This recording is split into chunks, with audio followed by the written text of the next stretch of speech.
Goeiedag en welkom by vandag se Pinkster oordeenking. Ons raak stil rondom die werk van die Heilige Gees, nie net as 'n krag wat ons inspireer nie, maar as God se teenwoordigheid wat ons verander. Die Gees bring nuwe lewe, die Gees gee nuwe moed en vandag sien ons hoe die Gees ook mense verenig en nuwe eenheid skep. Kom ons raak net vir 'n oomblik daar waar jy is, bewus van God se teenwoordigheid. Haal rustig asem, word bewus van waar jy is, nie net liggaamlik in jou omgewing nie, maar ook in jou gees, in die stilte van jou hartskamers. Waar is jou gedagtes? Waar is jou bekommernisse? Waar is jou verlange? Plaas jouself in liggaam en in gees in hierdie oomblik. En luister na hierdie eenvoudige waarheid. God is hier. Die Gees van God is nie ver nie. Die Here kom ontmoet ons waar ons is. Kom ons bid saam. Here God, ons kom vandag na U toe met oop hande en oop harte. Maak ons bewus van U teenwoordigheid. Maak ons stil genoeg om te luister, sag genoeg om gevorm te word en dapper genoeg om te leef soos mense wat deur U Gees gelei word. Kom Heilige Gees en leer ons vandag wat dit beteken om een te wees in Christus. Amen. Nou as jy vandag vir die eerste keer inskakel by ons Pinksterreeks, wil ek jou uitnooi om te gaan luister na ons vorige 2 opnames ook. Dit is 'n reeks waarmee ons besig is. Ons kyk na hoe die Gees ons lewens nuut maak in hierdie tyd. Vir ons nuwe lewe gee, vir ons nuwe moed gee, vir ons nuwe hoop gee en ook dan nou vandag spesifiek nuwe eenheid. Nou wanneer ons so oor Pinkster praat en dis elke jaar Pinkster, kan ons so half in 'n groef val waar ons dit kan gewoond raak, nê, waar ons vir 'n oomblik bietjie vergeet waaroor dit gaan, waaroor dit gegaan het. En wanneer ons vandag van Pinkster praat, dan dink ons gewoonlik aan die uitstorting van die Heilige Gees in Handelinge 2. Dis hoekom ons maandag aand by ons samekoms begin het met hierdie gedeelte. Jy weet, ons dink aan die disippels, ons dink aan die geluid soos 'n sterk wind, ons dink aan die tonge soos vuur, mense wat uit verskillende volke wat die goeie nuus in hulle eie taal hoor. Maar Pinkster, as ons nou, jy weet, histories daarna gaan kyk, het nie begin as 'n Christelike fees nie. Dit was 'n feesgeleentheid en dit was oorspronklik eintlik 'n Joodse fees gewees. En dit was bekend as die fees van die weke of Shavuot en is 50 dae na Paasfees gevier.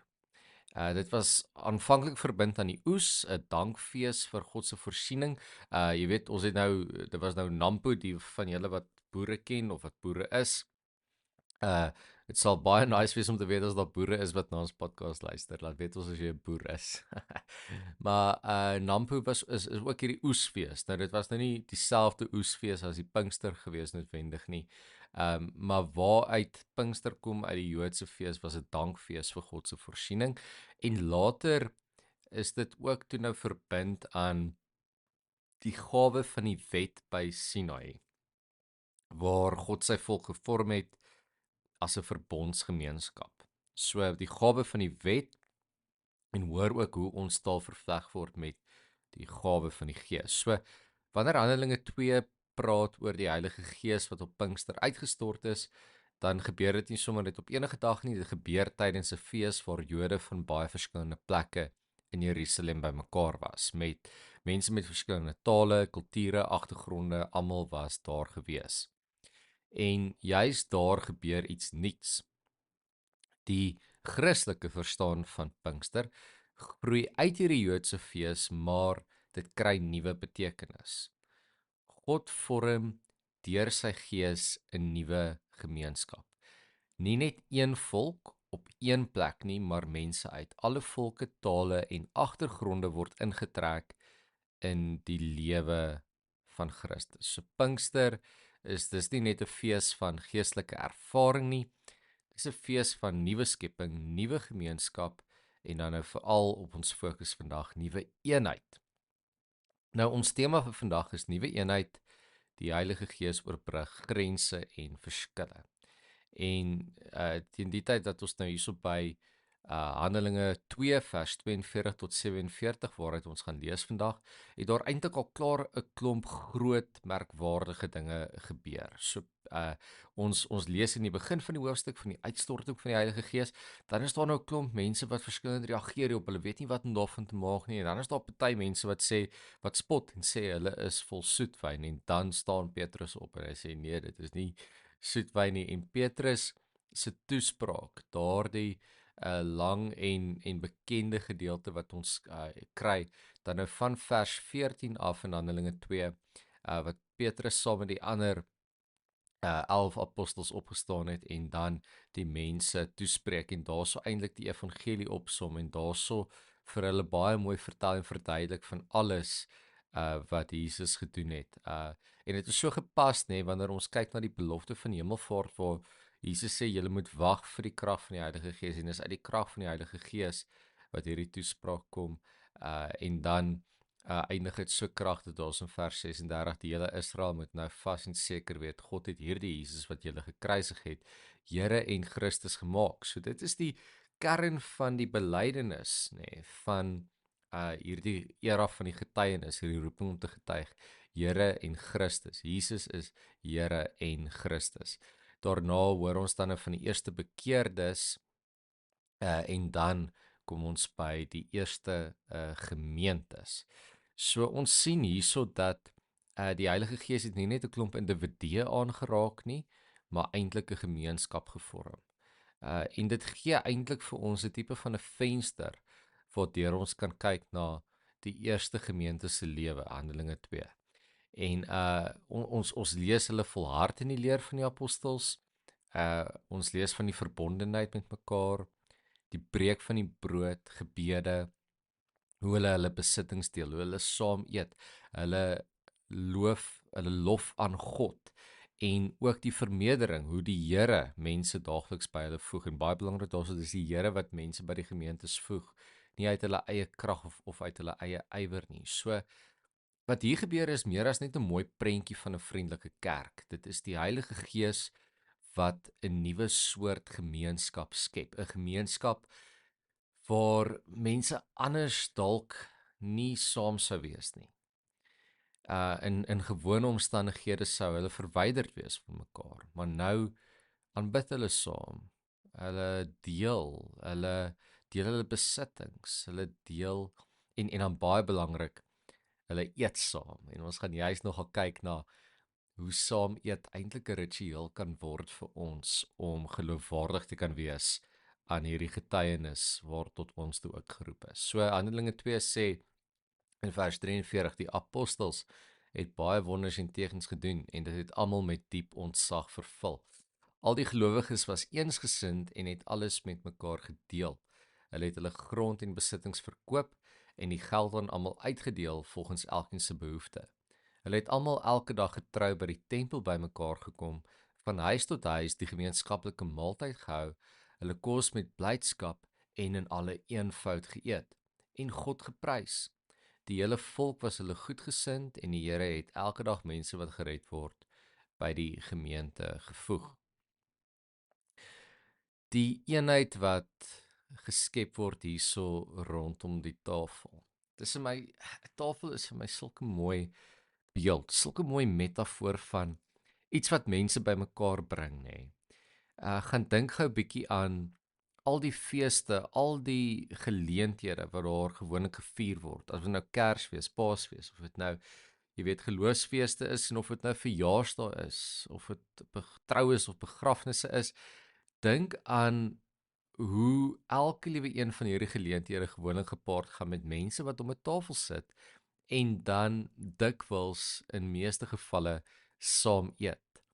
En hoe hierdie saam sit en saam eet 'n beeld kan wees van eenheid. En ons gaan nou kyk hoe Handelinge 2 ons help om dit te verstaan en ook miskien prakties te kan maak in ons uh alledaagse lewe. Nou, een van die opvallendste dinge in Handelinge 2 is hoe eenvoudig die tekens van die Gees soms lyk. Ons soek dikwels die Heilige Gees in die dramatiese. Jy weet, ons het daaroor gepraat maandag aand, toe ons praat oor getuienis en dat ons dink 'n getuienis moet hierdie verskriklike groot wonderbaarlike bonatuurlike ervaring wees. Maar ons word keer op keer teruggeroep in Pinkster na die eenvoud van die Gees, nê. Ek meen selfs hierdie woord wat hier gebruik word in vers 46, hulle kos met blydskap en in alle eenvoud geëet.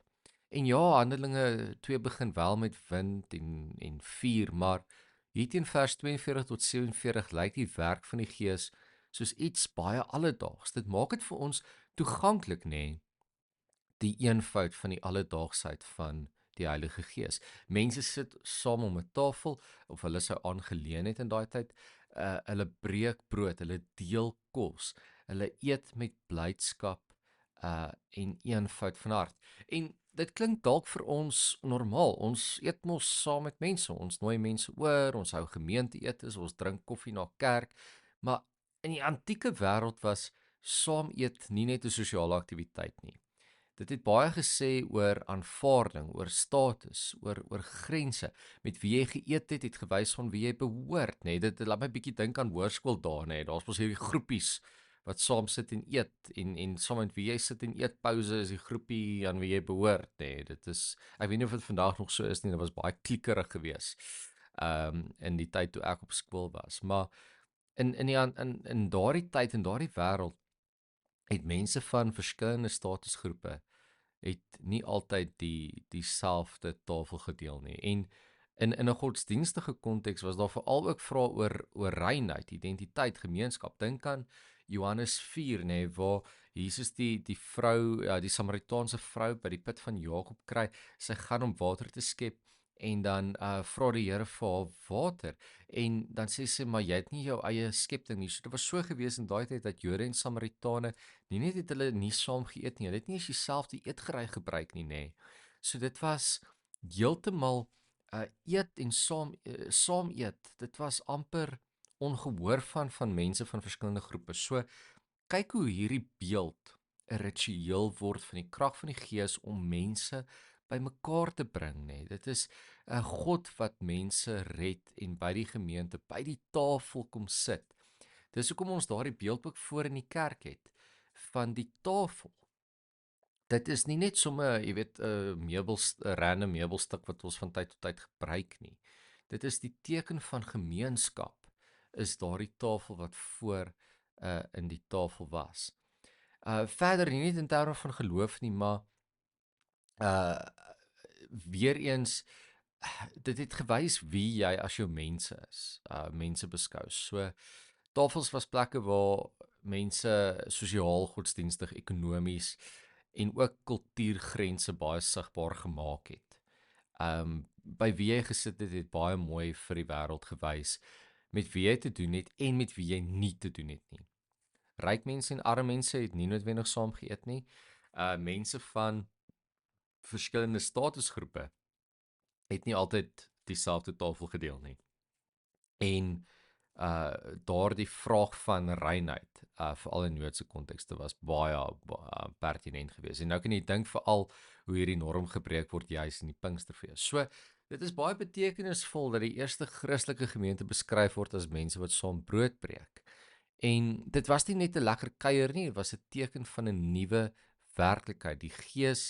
Die Heilige Gees het grense begin oorbrug. Dit het mense geleer om anders te kyk na mekaar, nie volgens status, taal, agtergrond, besittings of verlede nie, maar om deur Christus se oë na mense te kyk. En hulle was nie almal dieselfde nie. Ons moet onthou eenheid beteken nie eendersheid nie. Ons het hierdie mooi Ubuntu in ons land, nê, van unity in diversity, eenheid in verskeidenheid.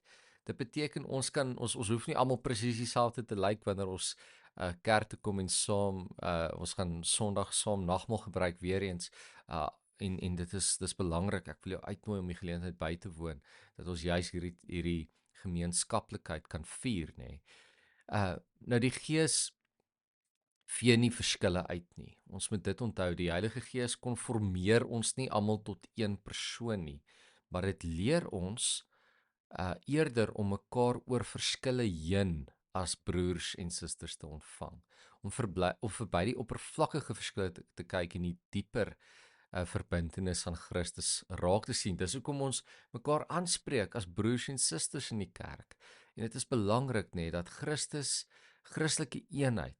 Dis nie dat almal dieselfde praat, dink, lyk, stem, aanbid of leef nie. Christelike eenheid is dat Christus die middelpunt word en dat ons rondom hom leer om mekaar te ontvang. Ons sien hierdie patroon natuurlik al reeds in Jesus se bediening. Dink aan die vermeerdering van die brood wanneer Jesus die skare voed.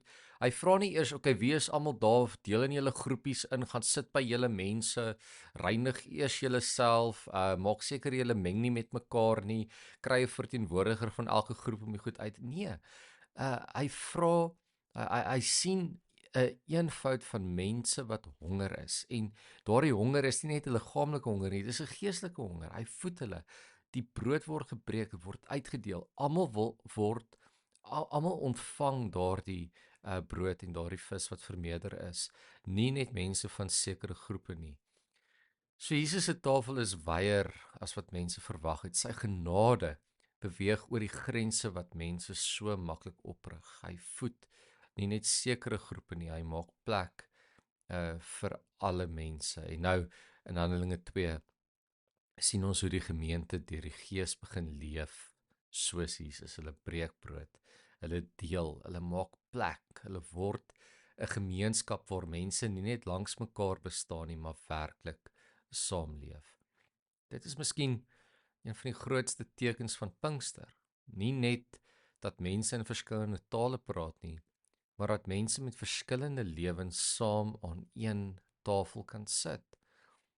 Die Heilige Gees maak van vreemdelinge familie. Die Heilige Gees maak van 'n verdeelde wêreld 'n nuwe gemeenskap. En jy moet jouself vra, staan jy in die pad van hierdie werk? Is jy iemand wat mure bou of is jy iemand wat brûe bou? Oordeel jy ook mense op grond van die uiterlike of sien jy soos wat die apostels gesien het? Kyk jy deur die oë van Jesus? En daarom is dit belangrik dat ons gebed moet wees dat Jesus ons oë sal nuut maak, dat ons nie met wêreldse oë na mense sal kyk nie met oordeelsoë nie, maar met oë van genade. Ons gaan kyk hoe ons hierdie beeld prakties kan maak. Vandag in die week wat voorlê oor die naweek, kom ons gaan maak Pinkster sigbaar vir die mense daar buite. So, ek gaan 'n baie eenvoudige uitnodiging rig. Ek wil hê jy moet kyk of jy in hierdie week iewerste met iemand 'n broodjie kan deel. Maar moenie net uitdeel nie, eet saam. By die werk nooi iemand vir middagete wat jy gewoonlik miskyk. Nie noodwendig jou beste vriend of die mense saam met wie jy altyd sit nie, iemand anders, iemand wat dalk buite jou gewone kring is. By die skool sit by iemand wat alleen is, deel iets uit jou kosblik. Maar belangriker nog, deel jou aandag, jou teenwoordigheid, jou luister, jou hart, selfs in die gemeenskap. Uh Miskien wanneer jy volgende keer petrol ingooi. Uh Kry 'n broodjie, gee een van die broodjies vir die petroljoggie en eet net gou saam met hom 'n broodjie. Dit is so belangrik dat ons hierdie beeld moet gebruik want hierdie beeld is 'n gawe. Hierdie ritueel is iets wat ons prakties kan maak in ons wêreld. Hierdie eenvoud van saam eet. En dit is hoe ons vir mense kan wys die Here Jesus is Here. Ons lewe nie onder die instruksies van die wêreld nie, maar onder die instruksies van God.